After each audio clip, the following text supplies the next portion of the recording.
ನಾಳಿಂದ ಸರಿಯಾಗಿ ಸಮಯಕ್ಕೆ ಪ್ರಾರಂಭ ಆಗ್ತದೆ. 7 ಗಂಟೆ 7:07 ಬರ್ಬೇಕು ನೀವೆಲ್ಲ.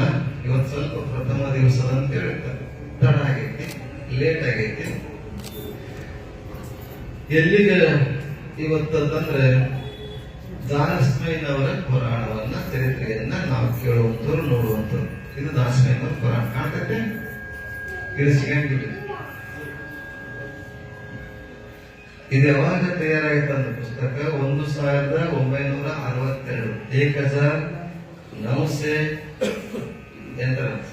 ಸ್ಟಾರ್ಟಲ್ಲಿ ಇರೋದಕ್ಕೆ ಏನಂತಾರೆ 62 ಅಷ್ಟದಾಗ ಹುಟ್ಟಿದ. ಅವಾಗ 6 ರೂಪಾಯಿ ಬೆಲೆ ಇದೆ. 62 ಹುಟ್ಟಿದ್ದು ತಯಾರು ಮಾಡಿದ ಪುಸ್ತಕ 6 ರೂಪಾಯಿ ಬೆಲೆ ಅದ. ಇದ್ರ ಬೆಲೆ ಈ ಸದ್ಯಕ್ಕೆ 200 ರೂಪಾಯಿ ಮಾಡ್ಯಾರ್ರಿ. ಬೇಕಂದ್ರೆ ಸಿಗ್ತೈತಿ. ಆದ್ರೆ ಬದಲಾವಣೆ ಬಹಳ ಮಾಡ್ಯಾರ. ದಾಸಿಮಯ್ಯನವರ ಪುರಾಣವನ್ನ, ಕಥೆಯನ್ನ ನಾವೆಲ್ಲ ಕೇಳಬೇಕು. ದಾಸಿಮಯ್ಯನವರ ಜಯಂತಿಯನ್ನ ಆಚರಿಸಬೇಕು. ದಾಸಿಮಯ್ಯನವರ ಆಶೀರ್ವಾದ ನಮ್ಮೆಲ್ಲರಿಗೂ ಇರಬೇಕು. ಬಹಳ ಅಲ್ಲ, ನಮ್ಮೆಲ್ಲರ ಆರಾಧ್ಯ ಗುರು, ಆರಾಧ್ಯ ದೇವರ ದಾಸಿಮಯ್ಯನವರು ಕುಲಗುರು.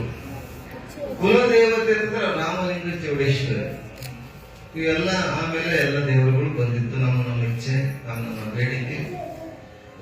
ಹೀಗೆ ರಾಮಲಿಂಗ ಚೌಡೇಶ್ವರಿಯನ್ನ ಆರಾಧನೆ ಮಾಡತಕ್ಕಂತ ರಾಮಯ್ಯ ಮತ್ತು ಶಂಕರಿ, ರಾಮಯ್ಯ ಮತ್ತು ಶಂಕರಿ ಮುದನೂರಿನಲ್ಲಿರ್ತಕ್ಕಂಥವು. ಮುದನೂರು ಬರ್ತದ. ಇವತ್ತು ಮೊದಲ ಕಲಬುರಗಿ ಜಿಲ್ಲೆ ಸುರಪುರ ತಾಲೂಕು ಇತ್ತು. ಇವತ್ತು ಯಾದಗಿರಿ ಜಿಲ್ಲೆ ಶಹಾಪುರ ತಾಲೂಕಾಗಿತ್ತು. ಇದು ಹುಣಸಗಿ ತಾಲೂಕ. ಯಾದಗಿರಿ ಜಿಲ್ಲೆ ಹುಣಸಗಿ ತಾಲೂಕು ಒಳಗೆ ಈಗ ವ್ಯಾಪ್ತಿಯಾಗಿತ್ತು. ಕರ್ನಾಟಕದಲ್ಲಿ 32 ಜಿಲ್ಲೆ ಮಾಡಿದ್ದಾರೆ. ಹೀಗೆ ಅಂತ ಯಾದಗಿರಿ ಜಿಲ್ಲೆಯ ಹುಣಸಗಿ ತಾಲೂಕಿನಲ್ಲಿರ್ತಕ್ಕಂಥ ಮುದನೂರಿನ ದೇವರ ದಾಸಿಮಯ್ಯನವರ ಜೀವನ ಚರಿತ್ರೆಯನ್ನ ನಾವು ಒಂದಿಷ್ಟು 4-5 ದಿವಸಗಳು ಆರಾಗಿಳಿದು. ಇದು ಹೆಂಗ ಅಂತಂದ್ರೆ ಶಾರ್ಟ್ ಅಂಡ್ ಸ್ವೀಟ್. ರಾಮಾಯಣ ಕಥೆ ಹೆಂಗ ಗೊತ್ತಿಲ್ರಿ? ರಾಮಾಯಣ ಕಥೆಯನ್ನ ಹೇಳ್ಕೊಂಡು ಕೂತ್ರ ವರ್ಷ ಇಲ್ಲ, ಎಷ್ಟು ವರ್ಷ ಆದ್ರೂ ಮುಗಿಯಂಗಿಲ್ಲ. ಆದ್ರೆ ಒಂದೇ ಮಾತಿನಲ್ಲೂ ಕೂಡ ಮುಗಿಸ್ಬೋದು ಏನ್ರಿ? ರಾಮಾಯಣ ಕಥೆಯನ್ನ ವರ್ಷಗಟ್ಟಲೆ ಹೇಳಬಹುದು. ಮನಸ್ಸು ಮಾಡಿದ್ರ ಒಂದೇ ನಿಮಿಷದಲ್ಲಿ ಕೂಡ ಮುಗಿಸ್ಬಹುದು. ಹೆಂಗ ಮುಗಿಸ್ಬೋದು ಅಂತಂದ್ರ ಏನದ ರಾಮಾಯಣದಲ್ಲಿ ವಿಚಾರ ನಿಮ್ಗೆ ಹೇಳ್ತೀನಿ. ಬಹಳ ತಲೆ ಕೆಡ್ಸಕ್ ಹೋಗಬಾರ್ದು, ಯಾರಿಗೂ ತಲೆ ಕೆಡ್ಸಕ್ ಹೋಗಬಾರ್ದು. ಏನದ ರಾಮಾಯಣ ಕಥೆ ಅಂತಂದ್ರ, ದಶರಥನ ಕಂದ ಭೂಮಿಗೆ ಬಂದ, ರಾವಣನ ಕೊಂದ, ಸೀತೆನ ತಂದ, ಮುಗಿತ ರಾಮಾಯಣ.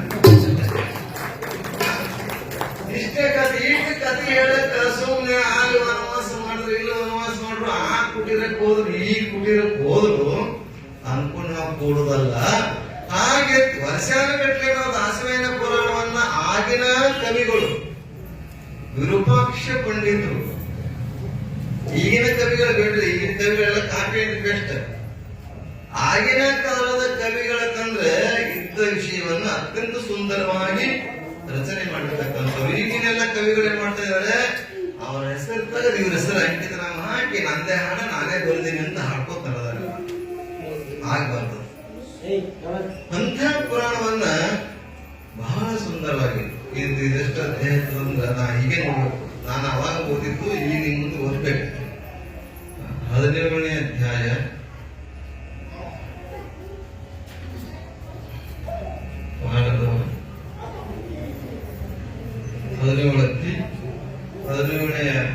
ಅಂದ್ರೆ 17 ಅಧ್ಯಾಯ. 17 ಅಧ್ಯಾಯದಲ್ಲಿ ಒಟ್ಟು 1156 ಪದ್ಯಗಳನ್ನ ರಚನೆ ಮಾಡಿ ಈ ಚರಿತ್ರೆಯನ್ನ, ದಾಸಮಯ್ಯನವರ ಚರಿತ್ರೆಯನ್ನ ಹಿಡಿದಿಟ್ಟಿದ್ದಾರೆ. 17 ಅಧ್ಯಾಯ 1156. ನನ್ನ ಕನ್ನಡ, ನಮ್ಗೆ ಕನ್ನಡ ಬರಂಗಿಲ್ಲ, ಮರಾಠಿ ಬರಂಗಿಲ್ಲ, ನಿಮ್ಗೆ ಕನ್ನಡ ಬರಂಗಿಲ್ಲ. ತಿಳ್ಕೊಳ್ರಿ, ಯಾರಿಗೆ ಬರ್ತೈತೆ ಅವ್ರಿಗೆ ನಾಳೆ ಕೇಳಿ. 1156 ಅಂತಂದ್ರೆ ಏನು ಕಾಯ ಅಸಮಣ್ಣ ಕಾಯ ಅಂತ ನೀವು ಇನ್ನೊಬ್ರಿಗೆ ಕೇಳಬೇಕು. ಎಲ್ಲ ಕನ್ನಡ ಬರೋರಿದ್ದೀರಿ ಹೆಚ್ಚುಕಮ್ಮ. ಇಲ್ಲಿ ವಿರೂಪಾಕ್ಷ ಪಂಡಿತರು ಇದನ್ನ ಬರೆದವರು ಹೆಚ್ಚಿದಕ್ಕೆ ಅಧ್ಯಯನ ಮಾಡಿ ಬರೆದವರು ನಮ್ಮವರೇ ರಘು ಹಳಕಟ್ಟೆಯವರು. ಡಾಕ್ಟರ್ ಲಾಲ್ ಬಹದ್ದೂರ್ ಪದವಿಯನ್ನು ಪಡೆದಂತವರು ಫಕೀರಪ್ಪ ಗುರುಬಸಪ್ಪ ಹಳಕಟ್ಟಿಯವರು. ಅವರು ಇದನ್ನು ಸಂಪಾದನೆ ಮಾಡಿ ಇದಕ್ಕೆ ಮುನ್ನುಡಿ ಬರೆದು ಬನಹಟ್ಟಿಯ ಭದ್ರಣ್ಣವರ ದೇವೇಂದ್ರಪ್ಪ ಗಿರಿಮಲಪ್ಪ ಭದ್ರಣ್ಣವರು ಸ್ವಂತ ಖರ್ಚಿನಿಂದ ಇದನ್ನ ಪ್ರಿಂಟ್ ಮಾಡಿಸಿದ್ದಾರೆ 62ರಲ್ಲಿ. ಅದೆಲ್ಲ ಹುಟ್ಟಿಲ್ಲ ಅನಿಸ್ತದ. 62ರಲ್ಲಿ ಪ್ರಿಂಟ್ ಮಾಡಿಸಲಿಕ್ಕೆ ಇದೆಲ್ಲಕ್ಕೂ ಕಾರಣ ಅಂದ್ರೆ ಹಳಕಟ್ಟಿಯವರು. ಅವಾಗ 6 ರೂಪಾಯಿ ಬೆಲೆ ಬರ್ತಕ್ಕಂಥದ್ದು ಮಾಡಿದ್ದಾರೆ. ಈಗ ಬಿಡ್ರಿ ಸಿಗಂಗಿಲ್ಲ, ಅದು ಮಾಡಿದ್ದಾರೆ, ಸಿಗ್ತದೆ. ನಿಮ್ ಬೇಕಂದ್ರೆ ಹೇಳ್ತೇನೆ ನಾಳೆ ಎಲ್ಲಿ ಸಿಗ್ತಾವಂತ. ಇಂಥ ಪುರಾಣವನ್ನ ಪ್ರಾರಂಭದಲ್ಲಿ ಏನ್ ಮಾಡ್ತಾರಂತಂದ್ರೆ ಕವಿಗಳು ಗುರು ದೇವತೆಯ ವರ್ಣನೆ ಮಾಡ್ತಾರೆ. ಸಾಮಾನ್ಯವಾಗಿ ಪುರಾಣ ಪುಣ್ಯ ಕಥೆಗಳಲ್ಲಿ ಇದು ಗುರುಗಳ ದೇವತೆಯ ವರ್ಣನೆ ಸಂಸ್ಕೃತಿಯನ್ನ ಮಾಡುವಂಥದ್ದು. ಮಂಗಲಾಚರಣೆ ಅಂತಾರೆ ಇದಕ್ಕೆ. ಪ್ರಾರಂಭದಲ್ಲಿ ದಾಸಿಮಯ್ಯನ ಪುರಾಣವನ್ನ ಬರೆಯುವುದಕ್ಕಿಂತ ಪೂರ್ವದಲ್ಲಿ ಕವಿಗಳು ವಿರೂಪಾಕ್ಷ ಪಂಡಿತರು ಗುರು ಮತ್ತು ದೇವತೆಯನ್ನ ಸ್ತುತಿಯನ್ನ ಮಾಡ್ತಾರೆ. ಯಾಕೆ ಸ್ತುತಿಯನ್ನ ಮಾಡ್ತಾರೆ ಅಂತ ಕೇಳಿದ್ರೆ, ನಾನು ಮಾಡತಕ್ಕಂತ ಕಾರ್ಯವನ್ನ, ನಾನು ಮಾಡತಕ್ಕಂತ ಈ ಸೇವೆಯನ್ನ, ನಾನು ಬರೀತಕ್ಕಂತ ದಾಸಮಯ್ಯನ ಪುರಾಣವನ್ನ ನಿರ್ವಿಘ್ನವಾಗಿ ಸಮಾಪ್ತಿ ಆಗಬೇಕು. ಕಾರ್ಯ ಸಮಾಪ್ತಿ ಆಗ್ಬೇಕಾದ್ರೆ ನಿರ್ವಿಘ್ನ ಕಾರ್ಯ ಸಮಾಪ್ತಿ ಆದರೆ ಮಂಗಲಂ.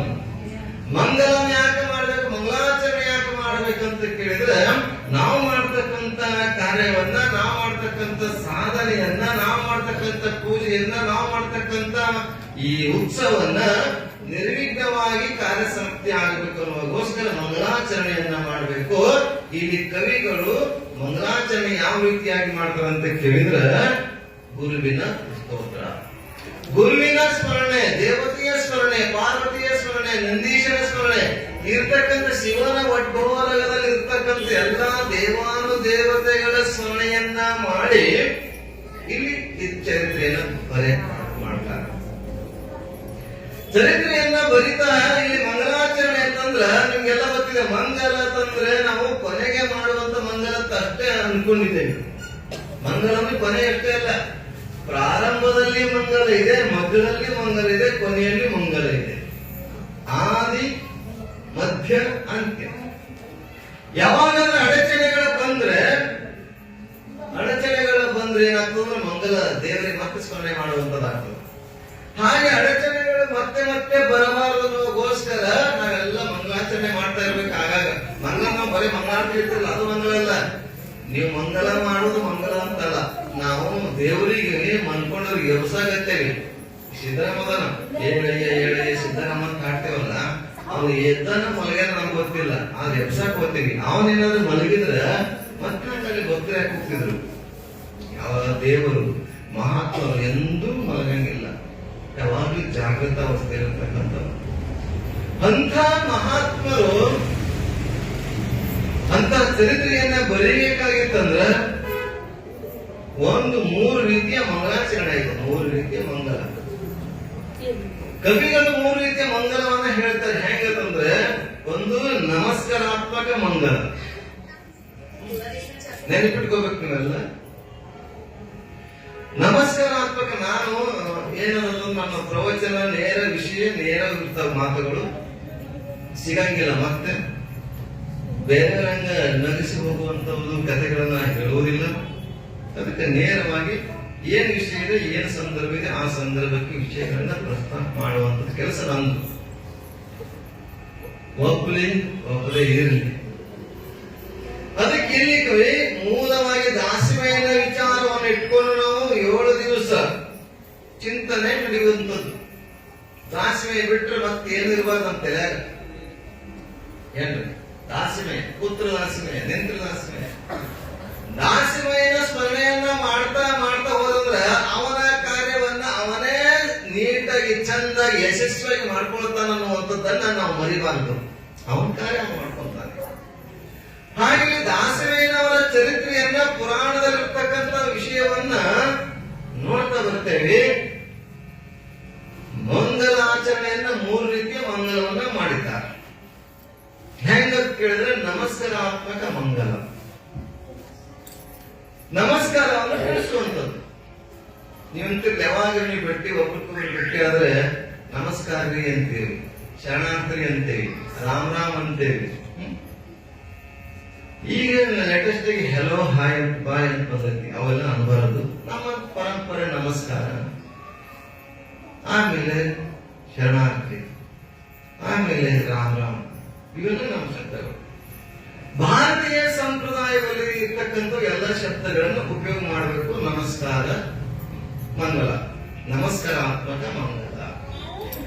ಎರಡನೇದಾಗಿ ವಸ್ತು ನಿರ್ದೇಶಾತ್ಮಕ ಮಂಗಲ.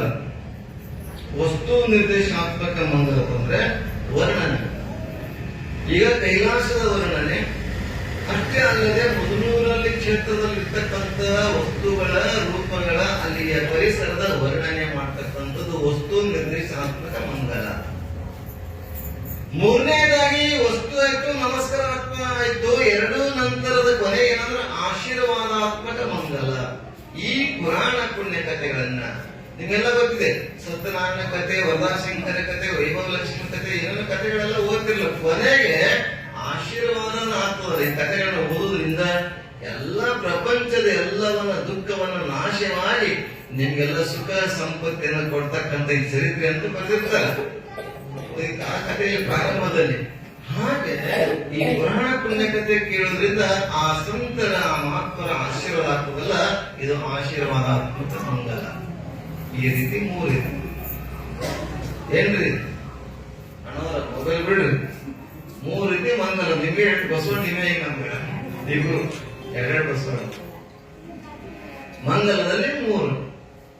ಆ ಮೂರು ಮಂಗಲವನ್ನ ಕವಿಗಳು ಹೇಳಿದ್ರೆ ಅದನ್ನು ಬರೀತಾರೆ. ಪ್ರಾರಂಭದಲ್ಲಿ ನಾವು ಗುರುವಿನ ಸ್ಮರಣೆ ಯಾಕೆ ಮಾಡಬೇಕು? ಗುರು ಸ್ಮರಣೆ ಯಾಕೆ ಮಾಡಬೇಕು? ಗುರು ತೋರಿಸ್ತಾರೆ. ಗುರುವಿನ ಸ್ಮರಣೆಯನ್ನ ಮಾಡಬೇಕನ್ನುವಂಥದ್ದನ್ನ ನೋಡ್ತೇವೆ. ಯಾಕಂದ್ರೆ ಶ್ರೀ ಗುರು ವಚನೋಪದೇಶವನ್ನಾಲಿಸಿದಾಗಲವುದು ನರಳಿಗೆ ಮುಗುದೆ ಹೇಳಿದ್ರು. ಗುರುವಿನ ಸ್ಮರಣೆಯನ್ನ ಮಾಡಬೇಕಂದ್ರೆ ಮೊಟ್ಟ ಮೊದಲು ದೇವತೆಯನ್ನ ತೋರಿಸಿದ್ದು ಗುರು. ಹಾಗೆ ಗುರುವಿನ ಸ್ಮರಣೆಯನ್ನ ಮಾಡುವ ಮುಖಾಂತರ ವಿರೂಪಾಕ್ಷ ಕವಿಗಳು ಇಲ್ಲಿ ಪ್ರಾರಂಭ ಮಾಡ್ತಾರೆ, ಗುರುವಿನ ಸ್ತೋತ್ರವನ್ನು ಮಾಡ್ತಾರೆ. ಬಂದ ನೋಡು, ಗುರುವಿನ ಸ್ಮರಣೆಯನ್ನ ಯಾಕೆ ಮಾಡಬೇಕು ಅಂತ ಕೇಳಿದ್ರೆ, ಇವತ್ತು ನಿಮಗೆ ಪ್ರಶ್ನೆ ಮಾಡ್ತೀನಿ. ಒಂದು ಗುರು ಗೋವಿಂದ ದೋಹು ಕಡೆ ಕಾಕೆ ಲಾಂಗ ಪಾಯ ಅಂತ ಕಬೀರದಾಸರು ಹೇಳ್ತಾರೆ.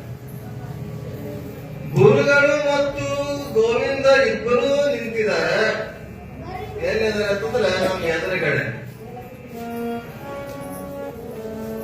ನಮ್ಮ ಎದುರುಗಡೆ ನಮ್ಮ ಎದುರುಗಡೆ ಇಬ್ರು ನಿಂತಿದ್ದಾರೆ.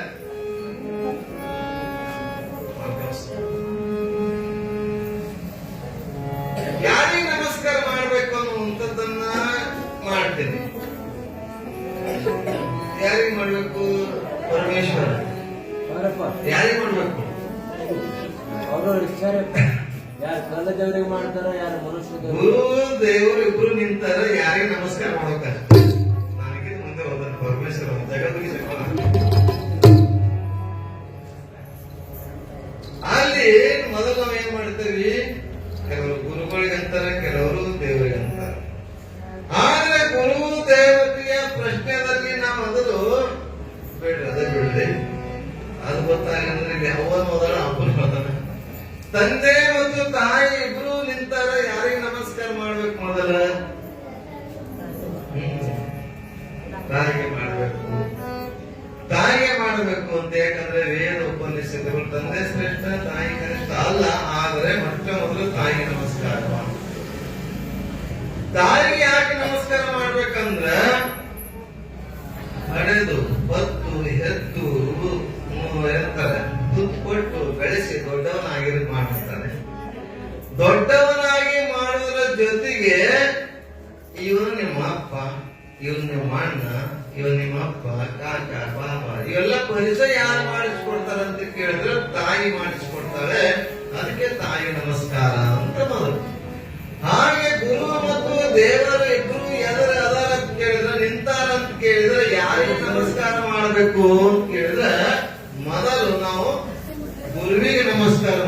ಗುರುವಿಗೆ ನಮಸ್ಕಾರ.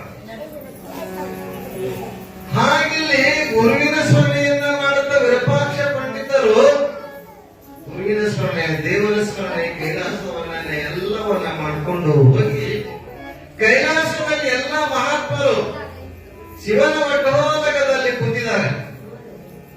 ಕೈಲಾಸದಲ್ಲಿ ಶಿವನ ವಟೋದಕದಲ್ಲಿ ಅವನು ರಾಯಭಾರಿ ರಾಜ್ಯಭಾರಿ ಮಾಡತಕ್ಕಂಥದ್ದು. ಶಿವ ಕೂತಿದ್ದಾನೆ ಎಲ್ಲಾ ಕಡೆ. ಗುರು ಹಿರಿಯರು, ದೇವಾನ ದೇವತೆಗಳು, ನಂದಿ, ಭೃಂಗಿ ಏನಿದಾರಲ್ಲ, ಋಷಿ ಮುನಿಗಳು, ಸಪ್ತ ಋಷಿಗಳು ಎಲ್ಲರೂ ಕೂತಿದ್ದಾರೆ. ಅಂತ ಸಂದರ್ಭದಲ್ಲಿ ಮಾತುಕತೆಗಳು ನಡೀತಾ ಇರ್ತವೆ.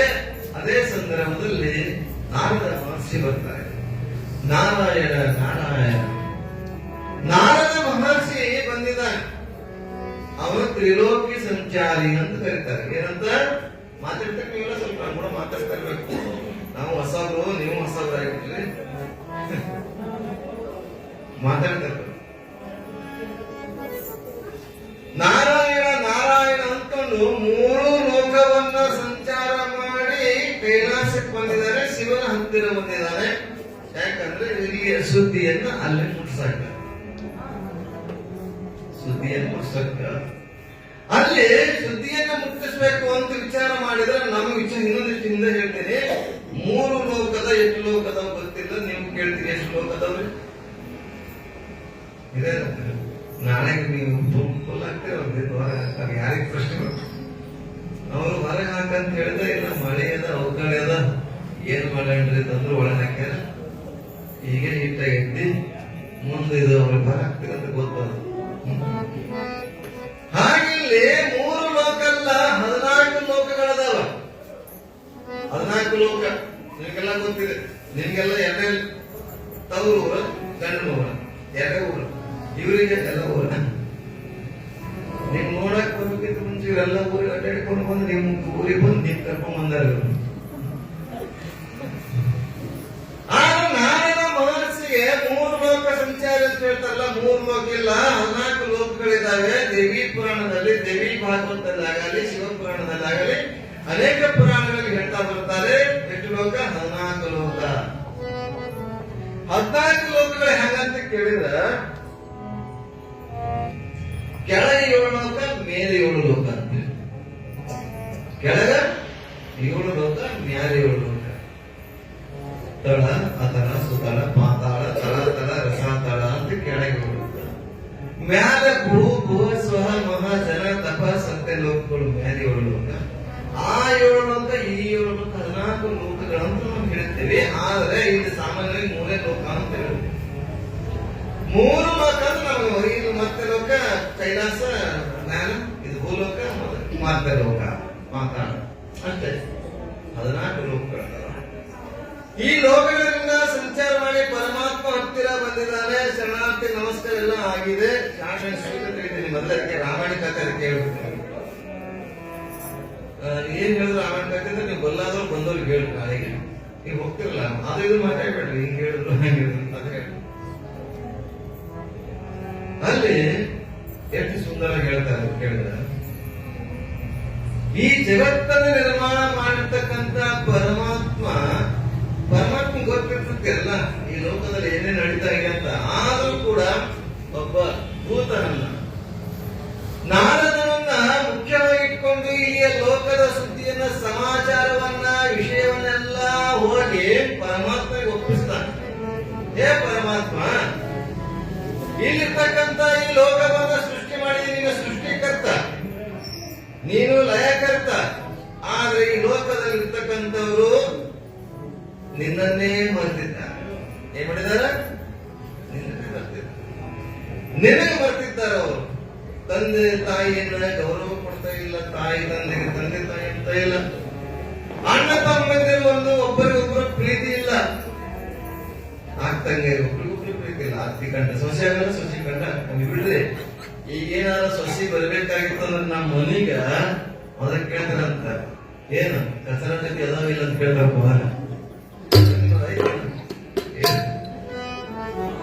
ಬಹಳ ಕಷ್ಟ ಆಗ್ಬಿಡತ್ತೆ.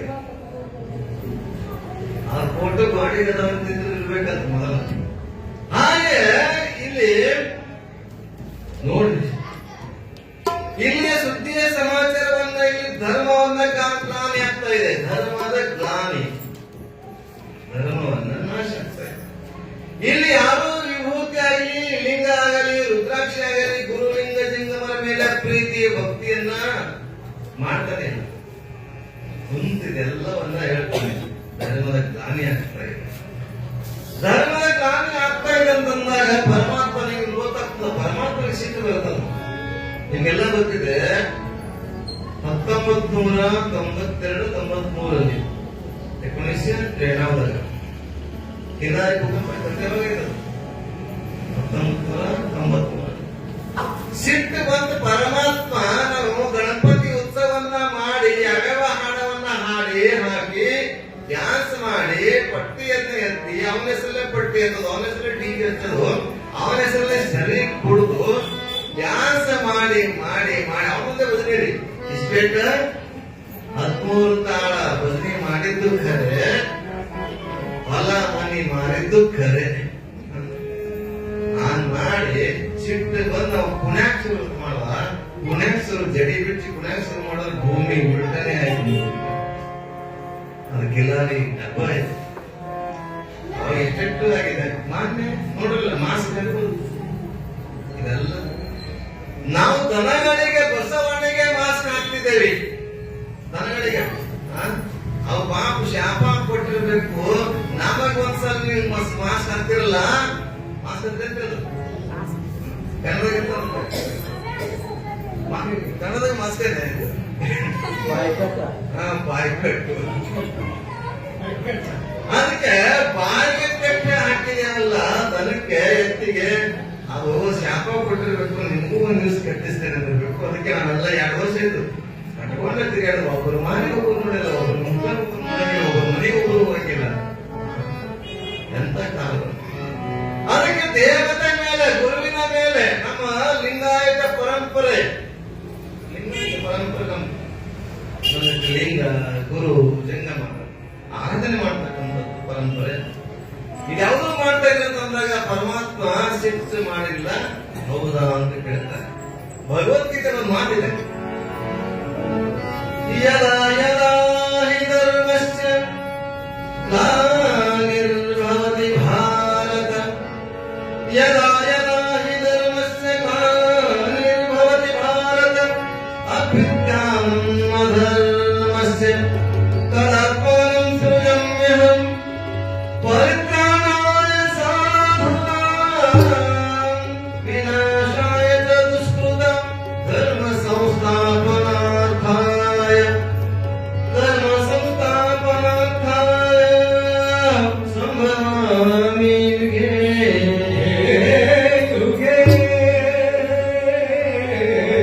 ಕೃಷ್ಣ ಪರಮಾತ್ಮನು ಯುಗ ಯುಗಗಳಲ್ಲಿ ಪರಮಾತ್ಮ ಅವತಾರ ಅಂತ ಅನ್ನುವಂಥದ್ದನ್ನ ಭಗವದ್ಗೀತೆಯಲ್ಲಿ ಅರ್ಜುನನಿಗೆ ಉಪದೇಶ ಮಾಡಿದಂತೆ ಇಲ್ಲಿ ಪರಮಾತ್ಮ ಅಂತ ನಾರದ ಮಹರ್ಷಿಗಳ ಹೌದಾ ಇಷ್ಟೆಲ್ಲ ನಡೀತಾ ಇದೆ. ಗುರು ಹಿರಿಯರ ಮೇಲೆ ಭಕ್ತಿ ಗೌರವ ಇಲ್ಲ ಏನು, ಒಬ್ಬರಿಗೊಬ್ಬರು ಪ್ರೀತಿ ಇಲ್ಲ ಏನೋ ಅಂತ ಕೇಳಿದಾಗ ಈ ಪ್ರೀತಿ ಧರ್ಮ ಈ ವಿಶ್ವಾಸವನ್ನ ಬೆಳೆಸಬೇಕನ್ನೋದಕ್ಕೋಸ್ಕರ ಅಲ್ಲೇ ಇರ್ತಕ್ಕಂಥ ಒಬ್ಬ ಗಣಾಧೀಶನಿಗೆ ಹೇಳ್ತಾನೆ, ನೋಡು ಈ ಧರ್ಮದ ಬೀಜವನ್ನ ಧರ್ಮದ ರಕ್ಷಣೆಯನ್ನ ಮಾಡಬೇಕು. ಧರ್ಮೋ ರಕ್ಷತೆ ರಕ್ಷಕ ಅಂತ ಹೇಳಿದ್ದಾರೆ. ಧರ್ಮದ ರಕ್ಷಣೆ ಆಗಬೇಕು, ಈ ಲೋಕದಲ್ಲಿ ಜನಿಸಬೇಕು ಅಂತ ಗಣಾಧೀಶರಲ್ಲಿ ಹೇಳ್ತಾರೆ. ಆ ಗಣಾಧೀಶ ಕೇಳ್ತಾನೆ, ಎಲ್ಲಿ ಹುಟ್ಟಬೇಕು, ಎಲ್ಲಿ ಜನಿಸಬೇಕು ಬೇಕಲ್ಲ, ಎಲ್ಲಿ ಸೋಲಾಪುರದಲ್ಲಿ ಜನಿಸಬೇಕು, ಏನು ಮಹಾರಾಷ್ಟ್ರಕ್ಕೋ ಕರ್ನಾಟಕೋ ಆಂಧ್ರ ಇದಾವಲ್ಲ ನಮ್ಮಲ್ಲಿ ನವಖಂಡ ಪೃಥ್ವಿಯೊಳಗೆ ನಾಡಿನ ಭಾಷೆ 9 ಖಂಡಗಳ ಅಂತ ನಮ್ಮಲ್ಲಿ. ಇಂಥ ಖಂಡಗಳಲ್ಲಿ ಯಾವ ಖಂಡದಲ್ಲಿ ಜನಿಸಬೇಕು? ಹಂಗ ನಾವು ಖಂಡದ ಮತ್ತು ಮೋಸ ಖಂಡ ತಿಳ್ಕೊಂಡ್ರೆ ಖಂಡದ ದ್ವೀಪಗಳಂತಾರೆ. ಈ ಭಾರತ ದೇಶನ ಖಂಡಗಳನ್ನಾಗಿ ವಿಭಾಗ ಮಾಡಿದ್ದಾರೆ. ಹೀಗೆ 9 ಖಂಡಗಳಿದಾವೆ. ಅದರಲ್ಲಿ ಒಂದು ಕರ್ನಾಟಕ, ಮಹಾರಾಷ್ಟ್ರ, ಆಂಧ್ರ, ತಮಿಳುನಾಡು, ಗುಜರಾತ್ ಹಿಂಗೆಲ್ಲ ಬೇರೆ ಬೇರೆವಲ್ಲ. ಯಾವ ಭಾಗದಲ್ಲಿ ಜನಿಸಬೇಕು ಅಂತ ಕೇಳ್ತಾರೆ. ಹಾಗೆ ಅಲ್ಲಿ ಪರಮಾತ್ಮ ಧ್ಯಾನವನ್ನ ಮಾಡುತ್ತಾ ಮುದನೂರು ಎನ್ನುವಂತ ಗ್ರಾಮ ಇದೆ, ಕಲಬುರಗಿ ಜಿಲ್ಲೆ ಸುರಪುರ ತಾಲೂಕಿನಲ್ಲಿ ಇರ್ತಕ್ಕಂಥ ಮುದನೂರು ಗ್ರಾಮ. ಮುದನೂರು, ಮುದ ನೀರು ಅರ್ಥ ನೋಡ್ರಿ. ಮುದ ಅಂದ್ರೆ ಮೃದು, ಮುದ ಮೆತ್ತಗ ಮೂತು ಸಿಹಿ, ಮುದ ಅಂದ್ರೆ ಮೆತ್ತಗ ಇರತಕ್ಕ ನೀರು, ಮುದ ನೀರು, ಅಲ್ಲಿ ನೀರು ಗಾಳಿ ವಾತಾವರಣ ಎಲ್ಲ ನಮ್ಮ ಮನಸ್ಸಿಗೆ ಮುದ ನೀಡ್ತದೆ, ಸಂತೋಷ ನೀಡೋದಕ್ಕಾಗಿ ಅದಕ್ಕ ಮುದ ನೀರು ಮುದನೂರು ಅಂತಾಗಿತ್ತು ಅನ್ನುವಂಥದ್ದನ್ನು ನೋಡ್ತಾ ಬರ್ತೀವಿ. ಅಂತ ಮುದನೂರಿನಲ್ಲಿ ಇಬ್ಬರು ದಂಪತಿಗಳಿದ್ದಾರೆ. ಇಬ್ಬರು ದಂಪತಿಗಳು ರಾಮಯ್ಯ ಮತ್ತು ಶಂಕರಿ. ರಾಮಯ್ಯ ಶಂಕರಿ ಇಬ್ಬರು ದಂಪತಿಗಳು ಸತತವಾಗಿ ಭಗವಂತನ ಸ್ಮರಣೆಯನ್ನ ಮಾಡ್ತಾ ಇರ್ತಾರೆ. ಭಗವಂತನ ಸ್ಮರಣೆಯನ್ನ ಮಾಡ್ತಾ ಇರಬೇಕಾದ್ರೆ ಸತಿಪತಿಗಳೊಂದಾದ ಭಕ್ತಿ ಹಿತವಾಗಿ ಶಿವನಿಗೆ, ಸತಿಪತಿಗಳೊಂದಾದ ಭಕ್ತಿ ಹಿತವಾಗಿ ಶಿವನಿಗೆ, ಸತಿಪತಿಗಳೊಂದಾಗದವನ ಭಕ್ತಿ ಅಮೃತದಳು ವಿಷದಂತೆ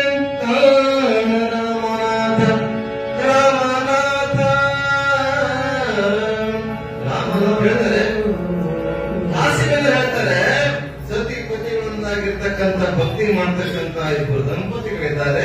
ಅವರೇ ರಾಮಯ್ಯ ಮತ್ತು ಶಂಕರ. ರಾಮಯ್ಯ ಶಂಕರ ಈ ದಂಪತಿಗಳು ಏನ್ ಮಾಡ್ತಾ ಇದ್ದಾರೆ ಅಂತ ಕೇಳಿದ್ರೆ, ಈ ಮುದ್ನೂರಿನಲ್ಲಿದ್ದಾರೆ. ಹಿಂಗೆಲ್ಲ ಗೊತ್ತಿದೆ, ಒಬ್ಬೊಬ್ರು ನನ್ನ ಕಷ್ಟವನ್ನು ಕೊಟ್ಟಿರ್ತಕ್ಕಂಥ ಭಗವಂತ ಎಲ್ಲರಿಗೂ ಏನು ಕೊಡಂಗಿಲ್ಲ, ಎಲ್ಲರಿಗೂ ಒಂದು ಯಾವ್ದಾದ್ರು ಒಂದು ಕರಟಿ ಇಟ್ಟಿರ್ತಾನಂತ. ಇಟ್ಟರೆ ನಿಮ್ಗೆಲ್ಲ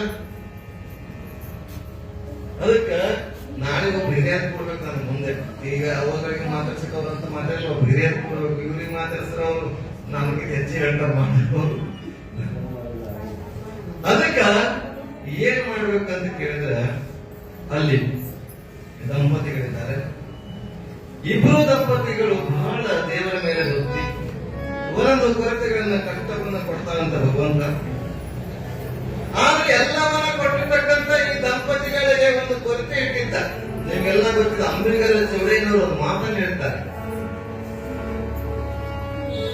ಬಡತನಕ್ಕೆಂಬುವ ಚಿಂತೆ, ಬಡತನಕ್ಕೆಂಬುವ ಚಿಂತೆ, ಉಣದಾದರೆ ಇಡುವ ಚಿಂತೆ, ಇಡದಾದರೆ ಹೆಂಡರ ಚಿಂತೆ, ಹೆಂಡರಾದರೆ ಬದುಕಿನ ಚಿಂತೆ, ಹೆಂಡರಾದರೆ ಮಕ್ಕಳ ಚಿಂತೆ, ಮಕ್ಕಳಾದರೆ ಬದುಕಿನ ಚಿಂತೆ, ಬದುಕಾದರೆ ಮರಣದ ಚಿಂತೆ.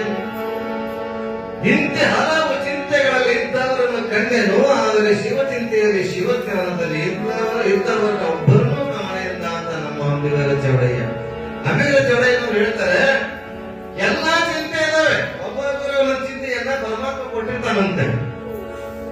ಆದ್ರೆ ಈ ದಾಸಿಮಯ್ಯನವರ ತಂದೆ ತಾಯಿಗಳಾಗಿರ್ತಕ್ಕಂಥ ರಾಮಯ್ಯ ಮತ್ತು ಶಂಕರಿಗೆ ಎಲ್ಲ ಉಡಾಕಿ ಏನೂ ಕೊರತೆ ಇಲ್ಲ. ಮದುವೆಯಾಗಿ ಹಲವಾರು ವರ್ಷಗಳಾಗಿತ್ತು. ಸಾಮಾನ್ಯ ನಿಮ್ಗೆ ಗೊತ್ತದ, ಮದುವೆ ಆದ ಒಂದು ವರ್ಷ 2 ವರ್ಷದ ಆಗಬೇಕು ಕೂಸ ಕುಲ್ಲಿಗಳು. ಆದ್ರೆ ಆಗಿದ್ದಿಲ್ಲ. ಅದನ್ನ ಚಿಂತೆಯನ್ನು ಹೊತ್ತಿರ್ತಕ್ಕಂಥ ತಾಯಿ ಇಬ್ಬರು ಕೂಡ ಗಂಡ ಹೆಂಡತಿ ಭಗವಂತ ರಾಮನಾಥನ ಮೇಲೆ ಸತತವಾಗಿ ಆ ದೇವಿ ಚೌಡೇಶ್ವರಿ ಮೇಲೆ ಭಕ್ತಿ ಇಟ್ಕೊಂಡು ಪ್ರಾರ್ಥನೆ ಮಾಡ್ತಾರೆ. ಯಾಕಂದ್ರೆ ಬಂಜಿಯ ಬದುಕು ಬಹಳ ಕಷ್ಟ ಆಗಿದೆ ಜೀವನದಲ್ಲಿ, ಸಮಾಜದಲ್ಲಿ ಅನ್ನುವಂಥದ್ದನ್ನು ನೋಡ್ತಾ ಬರ್ತೀವಿ. ಜಾನಪದ ಸಾಹಿತ್ಯದಲ್ಲಿ ಹೇಳ್ತಾ ಬರ್ತಾರೆ, ಯಾತರ ನಿಮ್ಮ ಮಾಡಿಗೆ ಒಂದು ಪುಟ್ಟಾಕ ಸೊಸಿನ ಬಂಗಾರದ ಒಳಕಲ್ಲ ಬಾಳು ಉದಾಹರಣೆಲ್ಲ ಐತೆ. ಆದ್ರೆ ಬನ್ನಿ ಮುರ್ಲಾಕ ಮಗನಿಲ್ಲ ಅನ್ನುವಂಥದ್ದನ್ನ ಮುಂಜಾನೆ ಹುಟ್ಟಿ ಸಂಜೆಗೆ ಸಾಯಿ ಒಂಜಪ್ಪ ಶಬ್ದವನ್ನ ನಂಗೆ ಕಳೆದು ಹಾಕುವಂತ ತಾಯಿ ಹೇಳ್ತಾಳೆ, ಹಾಡ್ತಾಳೆ. ಹಾಗಿಲ್ಲಿ ತಂದೆ ತಾಯಿಗಳಾಗಿರ್ತಕ್ಕಂಥ ಯಾರು ನಮ್ಮ ರಾಮಯ್ಯ ಮತ್ತು ಶಂಕರಿ. ರಾಮಯ್ಯ ಶಂಕರಿ ಸತತವಾಗಿ ಭಗವಂತನ ರಾಮನಾಥನ ಚೌಡೇಶ್ವರಿ ರಾಮಲಿಂಗ ಚೌಡೇಶ್ವರಿ ಆರಾಧನೆಯನ್ನ ಮಾಡಿಕೊಂಡು ಹೋಗ್ತಕ್ಕಂಥ ಆಕೆ ಇಲ್ಲಿ ಕೈಲಾಸದಲ್ಲಿ ಈ ಗಣಾಧೀಶ ಹೋಗು ಮತ್ತೆ ನಂಬಿಕೆ ಹೋಗು, ಅಲ್ಲಿ ಧರ್ಮವನ್ನ ಬೋಧನೆ ಮಾಡಿ ಧರ್ಮದ ರಕ್ಷಣೆ ಮಾಡುವಂತ ಹೇಳಿ ಕಳಿಸಿರ್ತಾನೆ ಪರಮಾತ್ಮ. ಇಲ್ಲಿ ಎಲ್ಲ ಅವತರಿಸಬೇಕು ಅಂತ ಕೇಳಿರ್ತಾನೆ. ಇಲ್ಲಿ ಆಗಾಗಲೇ ಈಕೆ ರಾಮಯ್ಯ ಶಂಕರಿ ಭಗವಂತನ ಧ್ಯಾನವನ್ನ ಮಾಡ್ತಾ ಹೋಗಿರ್ತಾರೆ. ಆಗ ಹೇಳ್ತಾನೆ, ಇಂಥ ಊರಲ್ಲಿ ಇಂಥ ಕ್ಷೇತ್ರದಲ್ಲಿ ರಾಮಯ್ಯ ಶಂಕರಿ ಅಂತ ಗಂಡ ಹೆಂಡತಿ ಇದ್ದಾರೆ. ಅಂತವರ ಗರ್ಭದಲ್ಲಿ ಪವಿತ್ರ ಗರ್ಭದಲ್ಲಿ ನೀನು ನೆನೆಸಬೇಕು, ಪವಿತ್ರ ಗರ್ಭದಲ್ಲಿ ನೀನು ಜನಿಸಬೇಕು ಅಂತ ಆ ಊರಿಗೆ ಬರ್ತಾನೆ. ಯಾವ ರೀತಿಯಾಗಿ ಅಲ್ಲಿ ತಂದೆ ತಾಯಿಗಳು ಕೂಡ ರಾಮಯ್ಯ ಶಂಕರ್ ಇಬ್ರು ಗಂಡ ಹೆಂಡತಿ ರಾಮನಾಥನ ಮೇಲೆ ಭಕ್ತಿ ಇಟ್ಟು ಶ್ರದ್ಧೆಯಿಂದ ಪೂಜಿಸ್ತಾ ಇರ್ತಾರೋ ಹಾಗೆ ಅವರ ಆಶೀರ್ವಾದ ಎಂಬಂತೆ ಅಲ್ಲಿರ್ತಕ್ಕಂಥ ಪರಮಾತ್ಮನಿಗೆ ಅರ್ಪಿಸಿರ್ತಕ್ಕಂಥ ಹೂವನ್ನ ಪತ್ರಿಯನ್ನ ಬಲದಲ್ಲಿರ್ತಕ್ಕಂಥದ್ದು ಕೆಳಗೆ ಬೀಳುತ್ತದೆ ಅಂತ ಇನ್ನೊಂದು ಕಡೆ ಆ ಪರಮಾತ್ಮನ ಸೊಪ್ಪುನಲ್ಲಿ ಹೋಗಿ ಆಕೆಯ ಉಡಿಯಲ್ಲಿ ಹಣ್ಣು ಕಾಯಿ ಹೂ ಔಷಧಿಯನ್ನ ಅರ್ಪಿಸ್ತಾರೆ ಅಂತ ಇನ್ನೊಂದು ಕಡೆ ಎಲ್ಲವನ್ನ ಮಾಡಿ ಸ್ವಪ್ನದಲ್ಲಿ ಭಗವಂತನ ಆಶೀರ್ವಾದ ಆಗ್ತದೆ. ತಾನು ನಂಬಿರತಕ್ಕಂತ ರಾಮನಾಥ ರಾಮಲಿಂಗ ಆಶೀರ್ವಾದ ಮಾಡ್ತಾನೆ. ಇದಾದ ನಂತರ ನವಮಾಸಗಳು ಗತಿಸ್ತವೆ. ನವಮಾಸಗಳ ಗತಿಸಿದ ನಂತರ ಎಲ್ಲರಿಗೂ ಕೂಡ ನಿಮಗೆಲ್ಲ ಗೊತ್ತಿದೆ ಶರಣಬಸವೇಶ್ವರನ ಚರಿತ್ರೆಯಲ್ಲಿ 39 ತಿಂಗಳು ಮಹಾದೇವಿ ಶರಣಬಸವನ ಹೆಂಡತಿ ಮಹಾದೇವಿ ಒಂದು ವರ್ಷ 2 ವರ್ಷ 39 ತಿಂಗಳು ಮಗು ಹೊಟ್ಟೆ ಇಟ್ಕೊಂಡು ಓಡಾಡಂತ ಒಂದೇ 9 ತಿಂಗಳು ಇಟ್ಕೊಂಡ್ರೆ ಕಷ್ಟ ಅಲ್ಲ. ಆ 39 ತಿಂಗಳು 27 ತಿಂಗಳು ಹೊಟ್ಟಿ ಒಳಗೆ ಇಟ್ಕೊಂಡು ಕೆಲಸ ಮಾಡಿದಂತ ಅವ ಆರೋಗ್ಯ ಬಂದ್ರ ದೇವ್ರ ಆಣೆ ಅಂತ ಆಣೆ ಹಾಕಿದ್ದ ಗುರುವಿನ ಆಣೆ ಅಂತ ಹಾಕಿದ್ದ ಪರಮಾತ್ಮ. ಹಾಗೆಲ್ಲಿ ಹೀಗೆ ಗರ್ಭವತಿ ಆಗಿದ್ದಾಳೆ. ನವಮಾಸಗಳ ಕಡಿತಾ ಇದ್ದಾವೆ. ಯಾವ ರೀತಿ ನಿಮ್ಗೆಲ್ಲ ಗೊತ್ತಿದೆ ನವಮಾಸಗಳಿದ್ದಾಗ ಮಣ್ಣು ತಿನ್ನೋದು ಏನಂತ ಇಲ್ಲಿ ತಿನ್ನೋದು ಮಾಡ್ತೇವೆ. ನಿಮ್ ಕಡೆ ಬಿಡ್ರಿ ಮಣ್ಣೆ ಸಿಗಂಗಿಲ್ಲ. ಹಳ್ಳಾಕಿದ್ರೆಲ್ಲ ಗೊತ್ತಿರ್ತಂತೆ. ಆಮೇಲೆ ಏನಂದ್ರೆ ವಿಭೂತಿ ಸಿಮೆಂಟಿಗೆ ನೆಕ್ಕೋದು ಬಾಯಿ ಹಚ್ಚುತ್ತೆ. ಬಾಡಿಗೆ ಏನ್ ತಿಂದ್ರು ಸಮಾಧಾನ ಇರಂಗಿಲ್ಲ ಅವರಿಗೆ. ಅಂದ್ರೆ ಆಗ ಅದ ತಿನ್ಬೇಕು ಅನ್ಸತ್ತೆ ಅಂತ ಗೊತ್ತಿಲ್ಲ, ಏನ್ ಅನ್ಸುತ್ತೆ ಗೊತ್ತಿಲ್ಲ. ಆದ್ರೆ ತಿಂತಾರೆ, ತಿನ್ನೋದು ಬಿಡ್ಬೇಕು. ಬಿಟ್ಟೇರಿಗೆಲ್ಲ ಹೆಣ್ಮಕ್ಳು ಸೂಕ್ಷ್ಮ ಆಗ್ಯಾರ. ಆಗ ಗರ್ಭವತಿದ್ದಾಗ ಏನ್ ಮಾಡ್ಬೇಕಂತ ಮೂಲ ವಿಷಯವನ್ನ ಎಂತ ಗರ್ಭದಲ್ಲಿದ್ದಾಗ ನಾವು ಏನೇನು ಮಾಡ್ತೀವಿ ಅದೇ ಸಂಸ್ಕಾರವಂತ ಮಕ್ಕಳು ನಮ್ಗೆ ಜನಿಸ್ತಾರೆ ಅನ್ನೋದನ್ನ ನಾಳಿನ ಸಮಯದಲ್ಲಿ ನೋಡೋಣ.